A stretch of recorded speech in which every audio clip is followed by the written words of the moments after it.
Good morning students, welcome to graduate learning channel. आज की इस वीडियो में हम क्लास 8 एक्सरसाइज 2.2 के बेटा लास्ट 5 सम सोल्व करने जा रहे हैं। फर्स्ट 10 सम मैंने इसके पिछली वीडियो में कंप्लीट करवा दिए हैं बेटा, आप पिछली वीडियो से सॉल्यूशंस देख सकते हैं। आज हम स्टार्ट करते हैं 11th सम से। तो 11th सम की सबसे पहले हम डेफिनेशन देख लेते हैं। Bouncing's father is 26 years younger than Bouncing's grandfather and 29 years older than Bouncing. The sum of the age of all the three is 135 years. What is the age of each one of them? आपको bouncing के father की as they रखी है कि 26 साल की है, 26 साल यंगर है, छोटे हैं किससे? बाउंसिंग्स ग्रैंडफादर से। और जो 29 इयर्स ओल्ड कौन है? बाउंसिंग से। उसके ग्रैंडफादर 29 इयर्स ओल्ड है और जो उसके फादर है 26 इयर्स है। ठीक है, उससे बाउंसिंग 26 इयर्स छोटा है फादर से। और the sum of the age of all the three is 135 years, और जो तीनों की एज है उसका जो टोटल है वो हमें 135 दे रखा है। What is the age of each of them, हमें बताना क्या है? तीनों की, बाउंसिंग की और उसके फादर की और उसके ग्रैंडफादर, इन तीनों की एज बतानी है।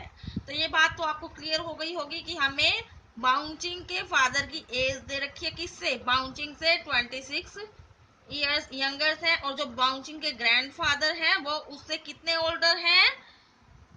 वो 29 इयर्स। इसका मतलब हमें किसकी एज माननी पड़ेगी बेटा? सबसे पहले बाउंसिंग की एज हमें पता होनी चाहिए, फिर हम बाउंसिंग के फादर की एज पता कर लेंगे।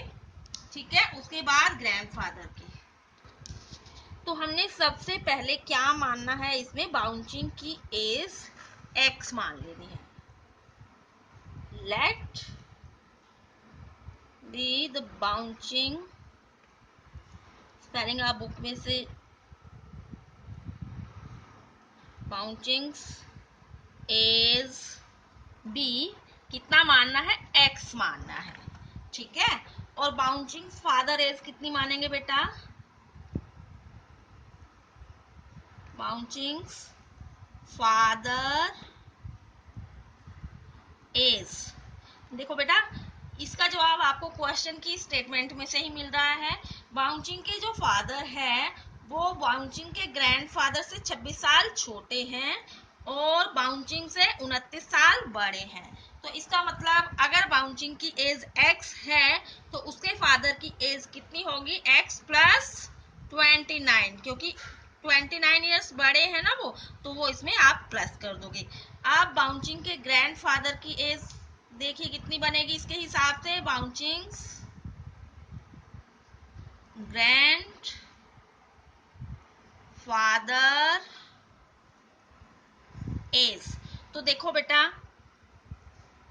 x प्लस 29 ये है उसके फादर की एज बाउंसिंग की, और जो उसके फादर हैं उसके ग्रैंडफादर से 26 ईयर छोटे है ना, तो 26 ईयर आप इसमें और जोड़ दो, वो बाउंसिंग का जो ग्रैंडफादर है उसकी एज बन जाएगी। ठीक है, 29 और 26 को जब आप प्लस करोगे तो आपका कितना बनेगा बेटा? 55 यहाँ से आपका बन गया। तो जो ग्रैंडफादर है उसकी एज, तो ग्रैंडफादर की एज हमारी x प्लस 55 बन गई। ठीक है, इस चीज को आप ध्यान से समझिए। बाउंसिंग की एज हमने x मान ली, तो बाउंसिंग के फादर की एज कितनी हो जाएगी? क्योंकि वो 29 इयर्स और बड़े हैं तो वो उसमें हमने प्लस कर दी।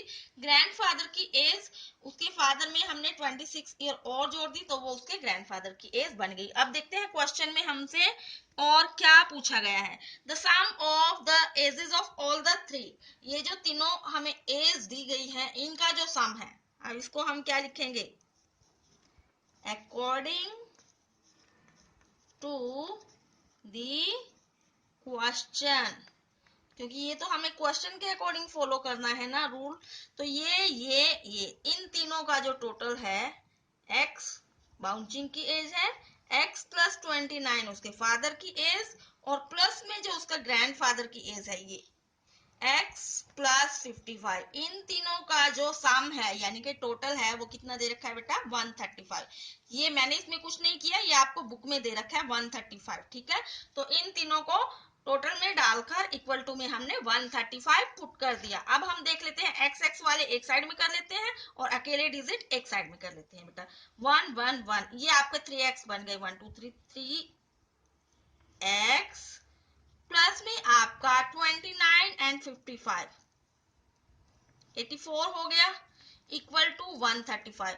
तो आप ध्यान से देखो बेटा, ये आपकी इक्वेशन बन गई। इस तरह के क्वेश्चन आप स्टार्टिंग से ही करते आ रहे हो, 7th क्लास में भी किए हैं और 8th क्लास का जो सेकंड चैप्टर है वहीं से आपकी इक्वेशन स्टार्ट है। तो अब ये x वाले को आप इधर रखोगे और जो खाली डिजिट है इसको इधर लेके जाओगे तो निशान क्या होगा, चेंज हो जाएगा माइनस में। 3x इक्वल टू कितना आ जाएगा बेटा, यहां से आपका 5 में से 4 माइनस किया 1 आ गए, और यहां से जब 13 में से 8 जब माइनस करोगे तो आपका 5 आ गया। x की वैल्यू कितनी आएगी बेटा, 51 अपॉन में आपका 3 चला जाएगा, क्योंकि ये इधर मल्टीप्लिकेशन में होता है तो इधर जब आप चेंज करोगे मल्टीप्लिकेशन में डिवीजन में चला जाएगा। 51 को आपने 3 से डिवाइड करके देख लेना है। 3 1 जा 3, 2 बचेंगे 21, 3 7 जा 21। तो x की वैल्यू आपकी कितनी आ गई बेटा, 17 ईयर्स। तो 17 ईयर्स किसकी एज है, ये बाउंचिंग की हमने एक्स एज माना था, तो बाउंचिंग की जो एज है वो कितनी है, यहां पे करके दिखा रही हूं।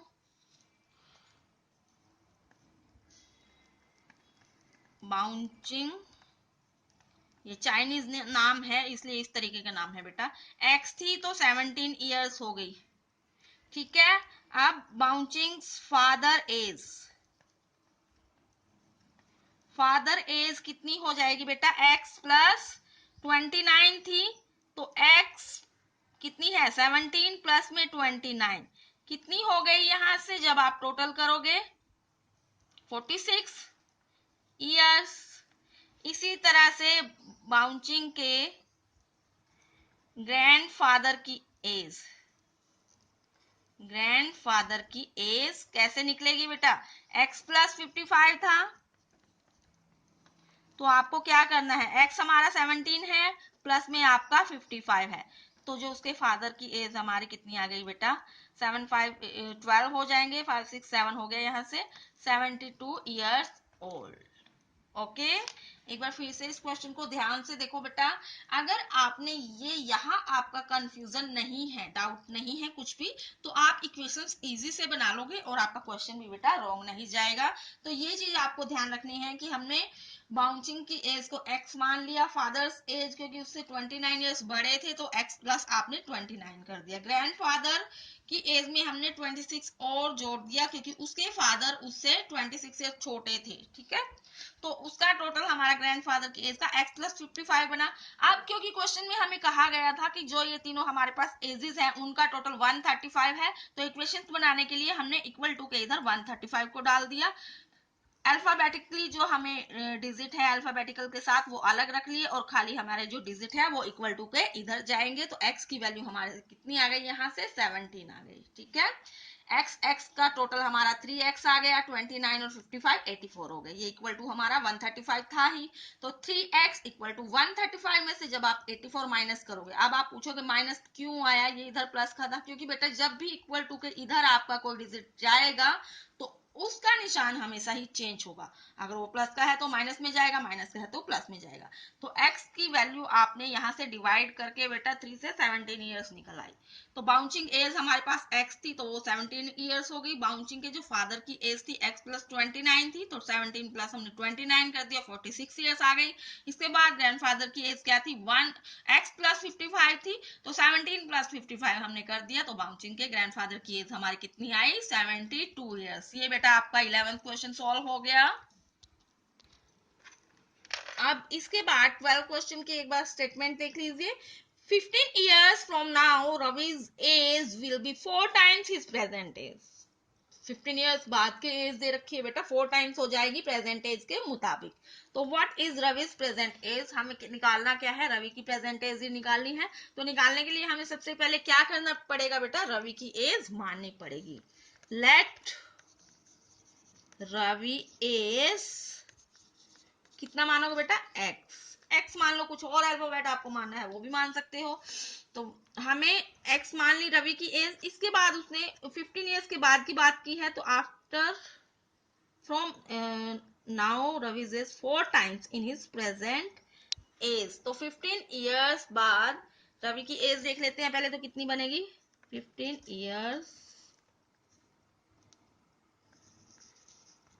After Ravi as. जो आफ्टर में एज आती है वो हमेशा प्लस हो जाती है बेटा, बिफोर की जो एज दे रखी होती है वो माइनस होती है। तो x प्लस 15 हमारी 15 ईयर्स बाद रवि की एज होगी। ठीक है, ये आपको ईयर्स में बताना पड़ेगा, क्योंकि एज को किस चीज में डिफाइन करते हैं बेटा, ईयर्स में। तो आप इसको ऐसे ब्रैकेट में दिखा सकते हो। अब क्वेश्चन के अकॉर्डिंग यहाँ पे क्या लिखेंगे, अकॉर्डिंग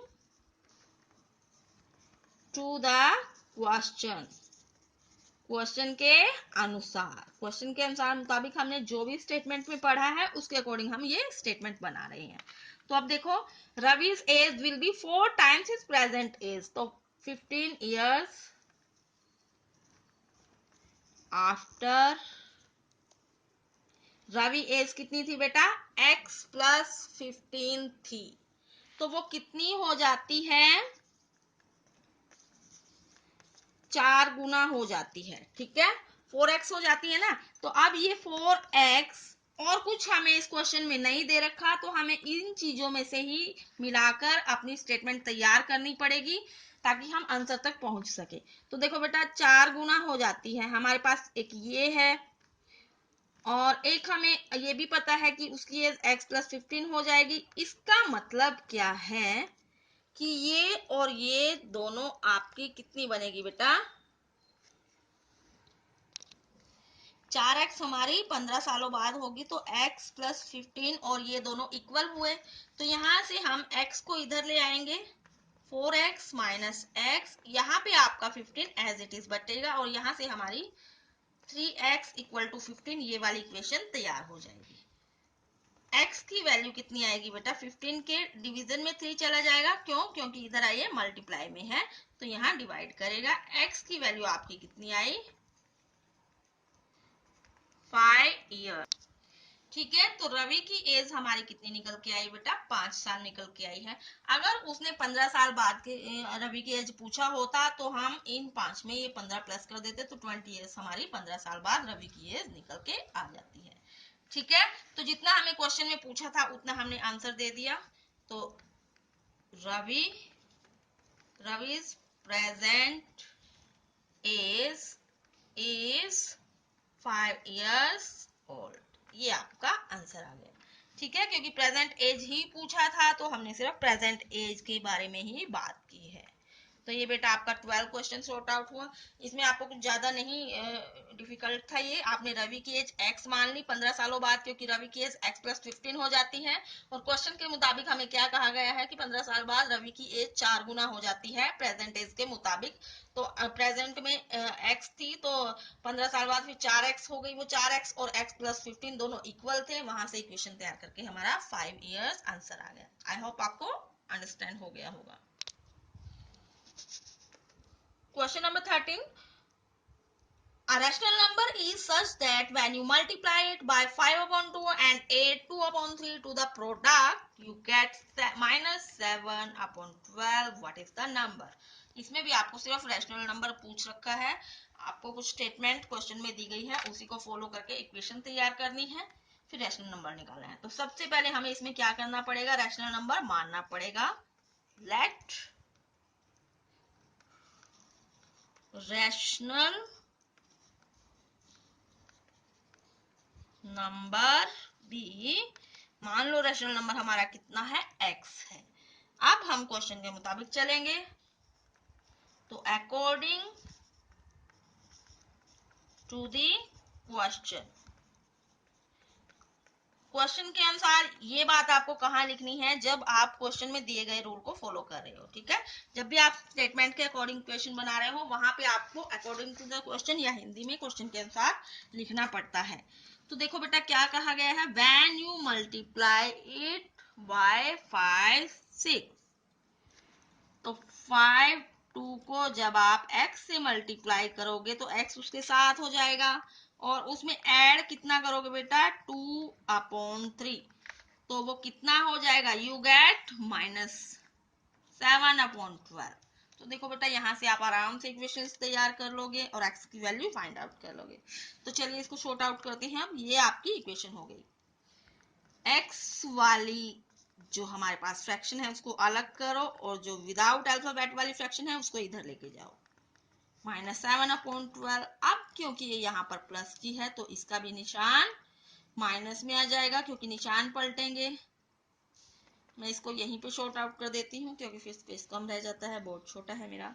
अब आप 12 और 3 को जब आप एलसीएम करेंगे तो आपका एलसीएम 12 आ जाएगा। ओके, 12 को 12 से डिवाइड करेंगे 1 आएगा, 1 को 7 से मल्टीप्लाई करेंगे 7 ही आएगा बेटा। यहाँ पे जब आप 12 को 3 से करोगे 3 4 12,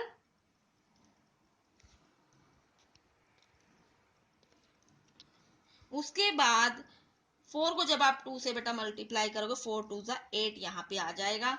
तो 5 2x यहाँ पे कितना आएगा, माइनस माइनस प्लस होगा, ये बात आपको ध्यान में रखनी है, निशान माइनस का ही आ जाएगा। 15/12 आपका ये यहाँ से आ गया सॉल्व करके। ठीक है, ये चीज थोड़ा ध्यान से करनी है। पहले इसका और इसका एलसीएम लिया, एलसीएम 12 आ गया। नीचे डिनोमिनेटर को डिनोमिनेटर से डिवाइड करते हैं बच्चा, जो डिवाइड करके आता है उसको ऊपर वाली संख्या से मल्टीप्लाई करते हैं। तो इस तरीके से हमारे ये आ गया। यहाँ से हमें ये मिला। x की वैल्यू निकालने के लिए अब हमें क्या करना पड़ेगा, अब क्योंकि ये मल्टीप्लाई में है फ्रैक्शन तो ये डिवीजन में जाएगी। कैसे, एक बार यहाँ करके दिखा देती हूँ, फिर इसको शॉर्ट आउट करके दिखाती हूँ। अब जब भी हम डिवीजन शॉर्ट आउट करते हैं तो हमारा रेसिप्रोकल होता है और डिवीजन का निशान मल्टीप्लाई में चेंज होता है। ठीक है, ये आपको याद होगा, पिछली क्लास में किया है आपने। तो 5 2 का फ्रैक्शन क्या बन जाएगी, 2 5 बन जाएगी बेटा। ये चीज क्लियर हुई, एक बार फिर से देख लो।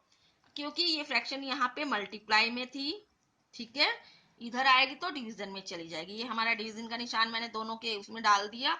ये आप कोशिश करना कि ये जो लाइन है इक्वल टू के सामने हो। ठीक है, कंफ्यूजन नहीं होता। फिर जब हम डिवीजन को शॉर्ट आउट करते हैं तो मल्टीप्लाई का निशान चेंज हो जाता, निशान हमारा मल्टीप्लाई में जाता है और इसका रेसिप्रोकल हो जाता है नीचे वाले फ्रैक्शन का। अब जो आपका शॉर्ट आउट हो रहा है उसको शॉर्ट आउट कर लो, यानी कि काट लो जो कट रहा है। 5 1 5 5 1 5, ये सोल्व हो गया। 2 1 2 2 6 12। तो x की वैल्यू आपकी कितनी आई, 1/6। इसका मतलब क्या है, हमारा जो रैशनल नंबर है वो कितना है, -1/6। ठीक है, तो यहाँ पे आपको रैशनल नंबर लिख के और -6 लिख देना है। ठीक है, थोड़ा सा यहाँ पे आपको ध्यान रखना है स्टेटमेंट इक्वेशन बनाते हुए, अदरवाइज आपका सम बिल्कुल इजी है। इसके बाद आपका हम 14 क्वेश्चन पे आ गए, देख ले स्टूडेंट्स। वीडियो लंबी होने की वजह से मैं 14 15 एंड 16 क्वेश्चन आपके नेक्स्ट वीडियो में डाल दूंगी बेटा, तो आप वहां से सॉल्यूशन देख लेना। आज के लिए आई थिंक ये 3 क्वेश्चन ही बहुत है, आपको इन्हीं को अच्छे से कर लेना। अगर आपको मेरे द्वारा करवाए गए क्वेश्चन अच्छे से समझ आ रहे हैं, क्लियर हो रहे हैं, तो वीडियो को लाइक और शेयर जरूर कीजिए। चैनल को सब्सक्राइब करने के लिए घंटे का बटन अवश्य दबाएं। वीडियो देखने के लिए आपका बहुत बहुत धन्यवाद। मिलते हैं नेक्स्ट वीडियो में एक्सरसाइज 2.2 के नेक्स्ट 3 क्वेश्चंस के साथ। Till then bye bye and take care.